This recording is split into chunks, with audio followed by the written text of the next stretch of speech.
ഉസ്ബെക്കിസ്ഥാനിലൂടെയുള്ള സഞ്ചാരത്തിനിടയിൽ ഞാനിപ്പോൾ സമർഖണ്ഡിലാണ്. സമർഖണ്ഡിലെ കാഴ്ചകളെല്ലാം ഏകദേശം കണ്ടുകഴിഞ്ഞു. ഇനി ഇവിടുത്തെ റെയിൽവേ സ്റ്റേഷനിലേക്കാണ് പോകുന്നത്. സമർഖണ്ഡ് ഒരു ഗംഭീര നഗരമാണ്. എല്ലാ അടിസ്ഥാന സൗകര്യങ്ങളും നല്ല പാതകളും ഇൻഫ്രാസ്ട്രക്ചറുമെല്ലാമുള്ള നഗരം. ഇവിടെയും അപ്പാർട്ട്മെന്റുകളൊക്കെ പഴയ സോവിയറ്റ് കാലത്തെ ശൈലിയിൽ പണിതിരിക്കുന്നു. കാർ റെയിൽവേ സ്റ്റേഷനിലേക്ക് എത്തുകയാണ്. റെയിൽവേ സ്റ്റേഷനെയും നഗരഹൃദയത്തെയും കണക്ട് ചെയ്ത് ധാരാളം ട്രാമുകൾ ഓടുന്നുണ്ട്. റെയിൽവേ സ്റ്റേഷന് പുറത്ത് പാർക്ക് ചെയ്യാവുന്നിടത്ത് കൊണ്ടുപോയി കാർ നിർത്തി.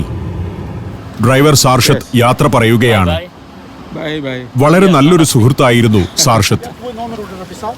ഇദ്ദേഹത്തോടൊപ്പമുള്ള യാത്ര സൗകര്യപ്രദമായിരുന്നു.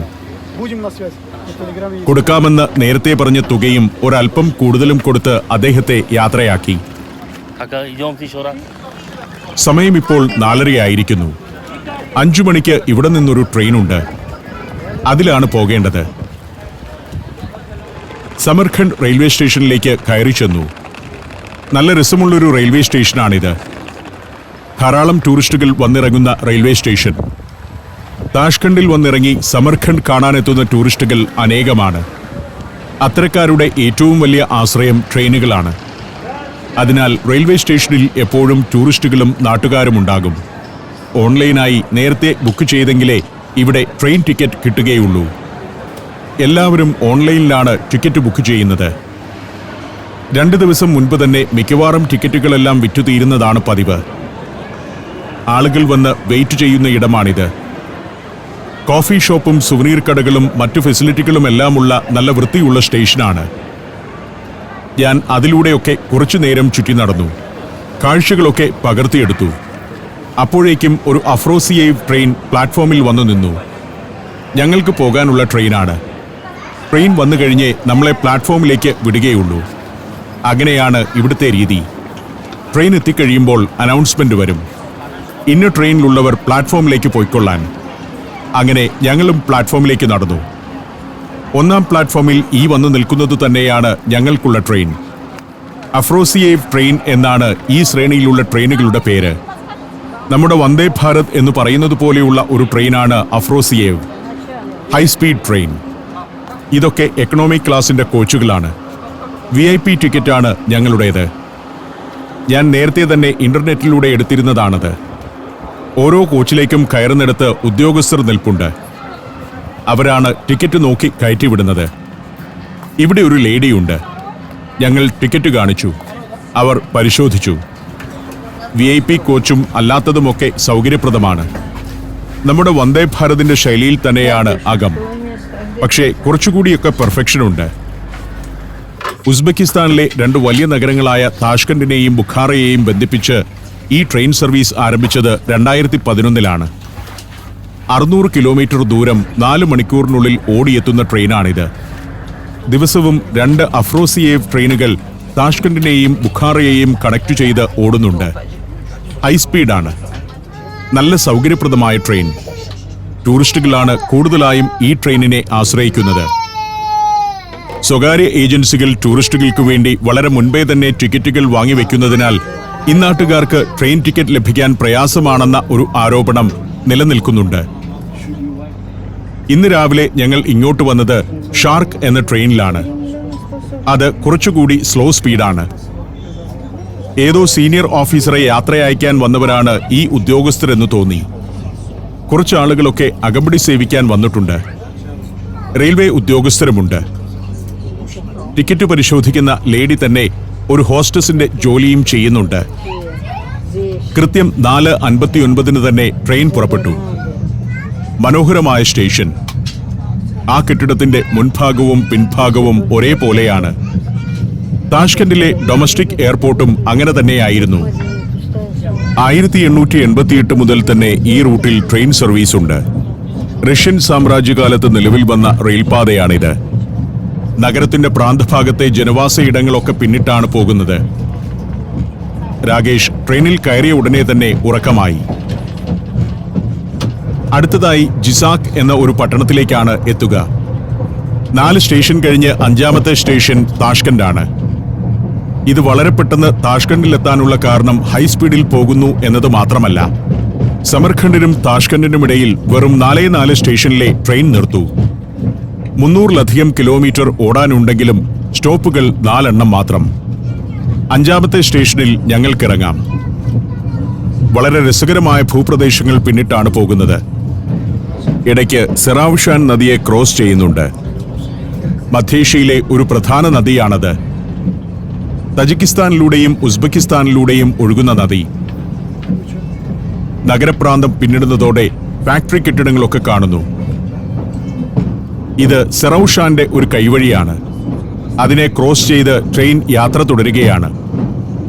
സെറൌഷാൻ പോലുള്ള നദികളാണ് ഈ മേഖലയെ ഫലഭൂയിഷ്ടമാക്കുന്നത്. തുണി വ്യവസായമാണ് ഉസ്ബെക്കിസ്ഥാനിൽ ഏറ്റവും അധികം ആളുകൾക്ക് തൊഴിൽ നൽകുന്ന ഒരു മേഖല. പരുത്തി കൃഷിയിൽ ഏറ്റവും മുന്നിൽ നിൽക്കുന്ന മധ്യേഷ്യൻ രാജ്യമാണ് ഉസ്ബെക്കിസ്ഥാൻ. സ്വർണ്ണഖനനവും പ്രോസസ്സിംഗും ഓട്ടോമോട്ടീവ്, ഫുഡ് പ്രോസസ്സിംഗ് എന്നിവയൊക്കെ ഇവിടുത്തെ വ്യവസായങ്ങളാണ്. ഈ പട്ടണങ്ങളിലെല്ലാം കാണുന്നത് അപ്പാർട്ട്മെന്റ് പോലുള്ള വലിയ കെട്ടിടങ്ങളാണ്. ഓരോ നഗരവും പിന്നിട്ടാൽ പിന്നെ കാഴ്ച വിശാലമായ കൃഷിയിടങ്ങളാണ്. സോവിയറ്റ് കാലത്തേതുപോലെ അതിവിശാലമായ കൃഷിയിടങ്ങൾ. ചെറിയ ചെറിയ തുണ്ടുകളായ പറമ്പുകൾ കാണുന്നില്ല. 100 കണക്കിന് ഏക്കർ വിസ്തൃതിയുള്ള പാടങ്ങളാണ്. ഒറ്റപ്പാടങ്ങൾ. ഫാമിംഗ് കോപ്പറേറ്റീവ്സ് ആണ് ഇങ്ങനെയുള്ള വിശാലമായ പാടങ്ങളിലെ കൃഷി നടത്തുന്നത്. സോവിയറ്റ് കാലത്തെ കൂട്ടുകൃഷിപ്പാടങ്ങളുടെ മറ്റൊരു രൂപമാണത്. 872 കോപ്പറേറ്റീവ് ഫാമുകളുണ്ട് ഇപ്പോൾ ഈ രാജ്യത്ത്. ഷിർക്കത്ത് എന്നാണ് ആ സഹകരണ സംഘങ്ങൾ അറിയപ്പെടുന്നത്. നേരത്തെ സ്റ്റേറ്റിന്റെ ഉടമസ്ഥതയിലായിരുന്ന വിശാലമായ പാടങ്ങൾ ഷിർക്കത്തുകൾ ഏറ്റെടുത്ത് കൃഷി ചെയ്തു വരികയാണ്. കുടുംബങ്ങളുടെ ഉടമസ്ഥതയിലുള്ള അതിവിശാലമായ കൃഷിയിടങ്ങളും ഇവിടെയുണ്ട്. സ്വാതന്ത്ര്യത്തിന് ശേഷം രൂപപ്പെട്ടവയാണ് അവ. ദഖാൻ എന്നാണ് അത്തരം വലിയ കൃഷിയിടങ്ങൾ അറിയപ്പെടുന്നത്. സോവിയറ്റ് യൂണിയൻ തകർന്നപ്പോൾ അതിലെ പല അംഗരാജ്യങ്ങളിലും സംഭവിച്ചതുപോലെ അഴിമതിയും കെടുകാര്യസ്ഥതയും തന്മൂലമുള്ള ദാരിദ്ര്യവുമെല്ലാം ഇവിടെയും വ്യാപകമായിരുന്നു. ഇതിന്റെ പേര് മൊഹിത്തോ എന്നാണ്. സോഡാ നാരങ്ങാവെള്ളം എന്ന് വേണമെങ്കിൽ പറയാം. മിണ്ടിട്ട സോഡാ നാരങ്ങാവെള്ളം, അതാണ് മൊഹിത്തോ. ഉറക്കമുണർന്ന രാകേഷ് മൊഹിത്തോയിലേക്ക് മനസ്സർപ്പിച്ചു. സമർഖണ്ഡിൽ നിന്ന് താഷ്കണ്ട് വരെയുള്ള യാത്രയിൽ കാണുന്ന വലിയൊരു ശതമാനം പ്രദേശവും കാർഷിക മേഖലയാണ്. 2016-ൽ ഉസ്ബെക്കിസ്ഥാന്റെ പ്രസിഡന്റായ ഷൗക്കത്ത് മിർസിയോയേവ് രാജ്യത്തെ ജനങ്ങളുടെ ജീവിത നിലവാരം ഉയർത്താൻ നിരവധിയായ പരിഷ്കാരങ്ങൾ കൊണ്ടുവന്നു. അഴിമതി കുറയ്ക്കുകയും സാമ്പത്തിക സ്ഥിതി മെച്ചപ്പെടുത്തുകയും രാഷ്ട്രീയത്തിൽ അഭിപ്രായ സ്വാതന്ത്ര്യം വിപുലമാക്കുകയും ചെയ്തു അദ്ദേഹം. അതുകൊണ്ട് തന്നെ ഇവിടുത്തെ രാഷ്ട്രീയത്തിലും ഭരണത്തിലും ഒട്ടൊരു സംതൃപ്തരാണ് ഇപ്പോൾ ജനങ്ങൾ. ഇടയ്ക്ക് ഇങ്ങനെ ചായയും കാപ്പിയും ഒക്കെ കൊണ്ടുവരും. ഏതു നേരത്തും ഇങ്ങനെ സർവീസ് ഉണ്ട്. ഇടയ്ക്ക് ഒരു പൊതി സ്നാക്സ് കൊണ്ടുവന്ന് തരും. കാപ്പിയും സ്നാക്സും ഫ്രീ ആണ് അഫ്രോസിയേവ് ട്രെയിനിൽ. ജ്യൂസോ മറ്റു വല്ലതുമോ വാങ്ങാൻ പ്രത്യേകം പണം കൊടുക്കണം. കുറെ ഫാക്ടറികൾ പോകുന്ന വഴിക്കെല്ലാം കാണാം. സോവിയറ്റ് കാലത്ത് തന്നെ ഒരുക്കിയിരുന്ന നല്ല ജലസേചന സൗകര്യങ്ങളും. ട്രെയിൻ സമർഖണ്ഡിൽ നിന്നും വിട്ടാൽ പിന്നെ നിർത്തുന്ന ആദ്യത്തെ സ്റ്റേഷനിലേക്ക് എത്താൻ പോവുകയാണ്. ജിസാക് പ്രദേശമാണിത്. ഇവിടെ എത്തുമ്പോഴേക്കും ഭൂപ്രകൃതിയൊന്നു മാറി. മലനിരകളും മറ്റുമുള്ള ഒരു പ്രദേശം. സ്പോർട്സിലൊക്കെ വലിയ പ്രാധാന്യമുള്ള നാടാണ് ഉസ്ബെക്കിസ്ഥാൻ. സോവിയറ്റ് യൂണിയന്റെ കാലത്തും അതങ്ങനെയായിരുന്നു. ഒളിമ്പിക്സിൽ സോവിയറ്റ് യൂണിയനു വേണ്ടി മെഡലുകൾ നേടിയ ജിംനാസ്റ്റുകളെയും ബോക്സിംഗ്, റെസ്ലിംഗ് താരങ്ങളെയും ഒക്കെ സംഭാവന ചെയ്ത നാടാണിത്. 2024-ലെ പാരീസ് ഒളിമ്പിക്സിൽ 8 സ്വർണം ഉൾപ്പെടെ 13 മെഡലുകളാണ് ഉസ്ബെക്കിസ്ഥാൻ നേടിയത്. ഒരു നദീതീരത്തുകൂടിയാണ് ദീർഘദൂരം ഓടുന്നത്. കുറച്ചൊക്കെ വരണ്ടു കിടക്കുകയാണ് നദി. പഴയ പാലങ്ങളൊക്കെ പിന്നിട്ട് ട്രെയിൻ ഓടിക്കൊണ്ടിരിക്കുന്നു. ജനവാസയിടങ്ങൾ, കൃഷിയുടെ പച്ചപ്പങ്ങ് മാറി കുറച്ച് മരുഭൂസമാനമായ സ്ഥലങ്ങൾ. ഇടയ്ക്കിടെ ജീവനക്കാർ എന്തെങ്കിലുമൊക്കെ വേണമോ എന്ന് ചോദിച്ചുകൊണ്ടുവരും. ഫ്രൂട്ട് സലാഡ്, ഐസ്ക്രീം, ജ്യൂസ്, കാപ്പി ഇതൊക്കെ ഇങ്ങനെ വന്നുകൊണ്ടിരിക്കും. അങ്ങനെ ഇരിക്കുമ്പോൾ വേറൊരു സാധനം കൊണ്ടുവന്നു. സ്നാക്സിന്റെ കിറ്റാണ്. ഫ്രീ ആണത്. അതിന്റെ കൂടെ കാപ്പിപ്പൊടി, പഞ്ചസാര എന്നിവയെല്ലാമുണ്ട്. തിളച്ച വെള്ളവുമായി വേറൊരാൾ കുറച്ചു കഴിയുമ്പോൾ വരും. ക്രോയിസാൻഡ് ബ്രെഡും കൂടെയുണ്ട്.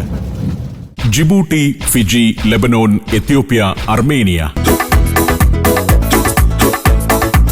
സഞ്ചാരം വോളിയം നമ്പർ 17.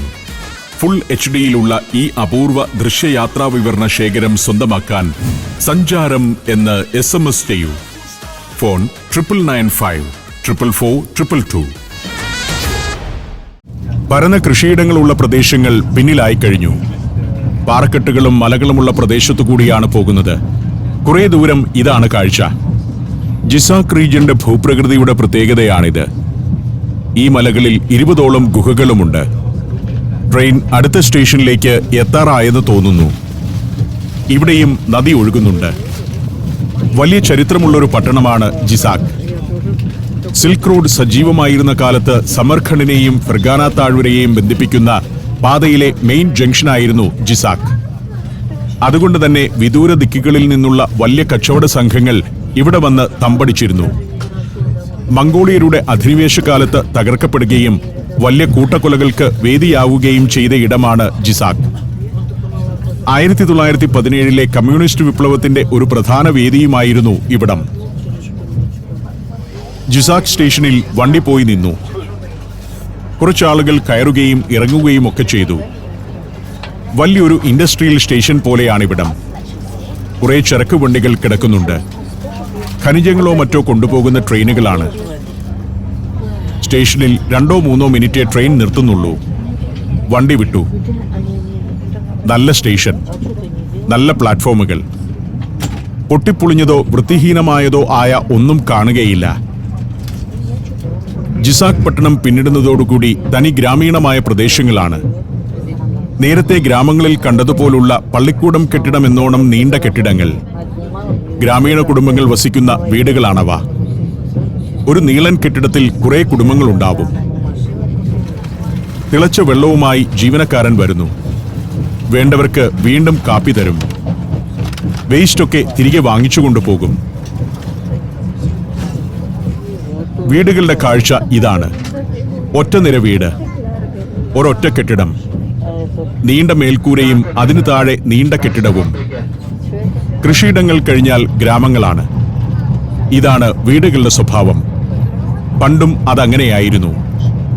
വീടിന്റെ സൗന്ദര്യത്തെക്കുറിച്ച് ആർക്കും ചിന്തിക്കേണ്ട കാര്യമുണ്ടായിരുന്നില്ല സോവിയറ്റ് കാലത്ത്. എല്ലാം ഒരേപോലെ ഫംഗ്ഷനിലായിരുന്നാൽ മാത്രം മതിയായിരുന്നു അന്ന്. വീടുകളുടെ വലിപ്പത്തിലൂടെ പൊങ്ങച്ചം കാണിക്കുന്ന പതിവ് അന്നില്ല. ഇതെല്ലാം വീടുകളാണ്. ഇങ്ങനെയാണ് ഇവിടുത്തെ വീടുകളുടെ രൂപം. ഒരേപോലുള്ള കെട്ടിടങ്ങൾ. ജനലും വാതിലും പോലും അപൂർവമാണെന്ന് തോന്നും പല വീടിനും. ഉസ്ബെക് ഗ്രാമങ്ങളിലെ കുടുംബങ്ങൾ സാമാന്യം വലുതായിരിക്കും. പ്രായമായ അച്ഛനും അമ്മയും അവരുടെ മക്കളും മരുമക്കളും കൊച്ചുമക്കളുമെല്ലാം ഒരേ വീട്ടിൽ താമസിക്കുന്നതാണ് ഗ്രാമത്തിലെ രീതി. ഒരു നീളൻ വീട്ടിൽ ഒരു ഗ്രാമീണന്റെ 4-5 മക്കളും അവരുടെ കുടുംബവും ഉണ്ടാവും. കുട്ടികളെല്ലാം ഒരുമിച്ച് കളിച്ചു വളരുന്നു. പ്രായമായവർക്ക് വലിയ കരുതലും ആദരവും ലഭിക്കും ഉസ്ബെക് ഗ്രാമീണ കുടുംബങ്ങളിൽ. പണ്ട് ബഹുഭാര്യാത്വം നിലനിന്ന നാടാണ് ഉസ്ബെക്കിസ്ഥാൻ. ഒരു പുരുഷന് പല ഭാര്യമാരുണ്ടാവുന്നതോടെ ഒരു വീട്ടിലെ അംഗങ്ങളുടെ എണ്ണം 15ഉം 20ഉം വരെ ആയിരുന്നു. സോവിയറ്റ് കാലത്തും ഗ്രാമങ്ങളിൽ ബഹുഭാര്യാത്വം ഉണ്ടായിരുന്നു. എന്നാൽ സ്വാതന്ത്ര്യാനന്തരം നിയമം മൂലം അത് നിരോധിച്ചു. ഒരേ സമയം ഒന്നിലേറെ ഭാര്യമാരെ സ്വീകരിക്കുന്നത് ശിക്ഷാർഹമായ കുറ്റമായി മാറ്റുകയും ചെയ്തു. മധ്യേഷ്യയിലെ മറ്റു രാജ്യങ്ങളിലുള്ളവരെ അപേക്ഷിച്ച് നൊമാഡിക് ജീവിതശൈലി കുറവുള്ള നാടാണിത്. 2000 വർഷം മുൻപൊക്കെ ഒരേയിടത്ത് സെറ്റിൽമെന്റ് സ്ഥാപിച്ചു ജീവിച്ചു വന്നവരുടെ പിന്മുറക്കാരാണ് ഇവിടെയുള്ളത്. ട്രെയിൻ ദാഷ്താബാദ് എന്ന സ്ഥലത്തേക്ക് അടുക്കുകയാണ്. ദാഷ്താബാദിൽ കുറെ ഓയിൽ ടാങ്കുകളൊക്കെ കാണുന്നു. റെയിൽവേ സ്റ്റേഷനോട് അടുത്തുള്ള സംഭരണ കേന്ദ്രങ്ങളാവാം. ട്രെയിൻ നിൽക്കാറാകുമ്പോഴേക്കും കോച്ചിലെ ജീവനക്കാരി എയർ ഹോസ്റ്റസിനെ പോലെ തൊപ്പിയൊക്കെ വെച്ച് റെഡിയാകും. ഇതിനകത്ത് ടോയ്ലറ്റ് ഉൾപ്പെടെ എല്ലാ ഫെസിലിറ്റികളുമുണ്ട്. വളരെ വൃത്തിയുള്ള സംവിധാനങ്ങളാണ്. ദാഷ്താബാദിലെ സ്റ്റേഷനിൽ വണ്ടി പോയി നിന്നു. സ്റ്റേഷൻ മാസ്റ്ററെ പോലെ ഒരാൾ കയ്യിൽ ടേബിൾ ടെന്നീസിന്റെ ബാറ്റ് പോലുള്ള ഒരു സാധനവുമായി പ്ലാറ്റ്ഫോമിൽ വന്നു നിൽക്കുന്നു. ട്രെയിൻ പോകാറാകുമ്പോൾ അയാൾ അതിന്റെ വെള്ളഭാഗം കാണിക്കും. യാത്ര പുറപ്പെടുന്നതോടെ തൊപ്പിയൊക്കെ മാറ്റിവെച്ച് ഈ യുവതി പരിചാരികയായി മാറും. ട്രെയിൻ പയ്യെ അവിടെ നിന്ന് നീങ്ങുകയാണ്. റെയിൽവേ സ്റ്റേഷൻ പഴയൊരു ബംഗ്ലാവ് പോലെയുണ്ട്. ചുവന്ന പെയിന്റടിച്ച ചരക്ക് വാഗണുകൾ മറ്റൊരു ട്രാക്കിൽ കിടക്കുന്നു. ദാഷ്താബാദ് ഈ മേഖലയിലെ ഒരു പ്രധാന സിറ്റിയാണ്. 36,000 ആളുകൾ വസിക്കുന്ന പട്ടണം. സോവിയറ്റ് നാളുകളിൽ തുണി വ്യവസായത്തിന്റെ വലിയൊരു കേന്ദ്രമായിരുന്നു ഇത്. ദാഷ്താബാദ് കഴിയുന്നതോടെ വരണ്ട ഭൂമിയായി. കാർഷിക ഭൂമിയിൽ കൂടിയല്ല പോകുന്നത്, തരിശുഭൂമിയാണ്. ജലസമൃദ്ധമല്ലാത്ത പ്രദേശങ്ങൾ. സ്വർണവും നാച്ചുറൽ ഗ്യാസുമാണ് ഉസ്ബെക്കിസ്ഥാന് പ്രതീക്ഷ നൽകുന്ന സാമ്പത്തിക സ്രോതസ്സുകൾ. 2.5 മണിക്കൂർ കടന്നുപോയി. ട്രെയിൻ താഷ്കണ്ടിനോട് അടുക്കുകയാണെന്ന് ഡിസ്പ്ലേ. ആ മഹാനഗരത്തിലേക്ക് ട്രെയിൻ പ്രവേശിച്ചു. 8ഉം 10ഉം വരിയായി പാതകൾ. അഫ്രോസിയേവ് ട്രെയിൻ കൃത്യസമയം പാലിച്ചിരിക്കുന്നു. രാകേഷ് ഇതിനിടയിൽ നന്നായി ഒന്ന് ഉറങ്ങിയിരുന്നു. 7:30 താഷ്കണ്ടിലെ റെയിൽവേ സ്റ്റേഷനിലേക്ക് ട്രെയിൻ എത്തി.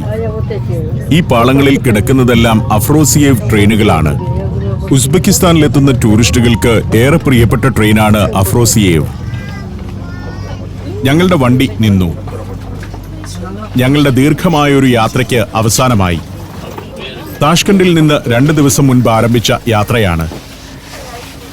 ബുഖാറയും സമർഖണ്ഡുമൊക്കെ കണ്ട ശേഷം വീണ്ടും താഷ്കണ്ടിൽ തിരിച്ചെത്തിയിരിക്കുന്നു. വളരെ കൃത്യമായ പ്ലാനിംഗ് ആയിരുന്നു. ട്രെയിൻ, ഫ്ലൈറ്റ് ടിക്കറ്റുകളെല്ലാം നാട്ടിൽ നിന്ന് തന്നെ എടുത്ത് യാത്ര പ്ലാൻ ചെയ്തതാണ്. താഷ്കണ്ടിലെ ജാനൂബി റെയിൽവേ സ്റ്റേഷൻ ഒരു മോഡേൺ സ്റ്റേഷനാണ്. ഒരു എയർപോർട്ട് പോലെ ഗംഭീരമായ ഫെസിലിറ്റികളുള്ള സ്റ്റേഷൻ. വൈകിട്ട് 7:30 ആയെങ്കിലും ഇരുട്ടൊന്നും വീണിട്ടില്ല. സമ്മർ ആയതുകൊണ്ടാണത്. സ്റ്റേഷനകത്ത് കയറേണ്ട കാര്യമില്ല പുറത്തേക്ക് പോകാൻ.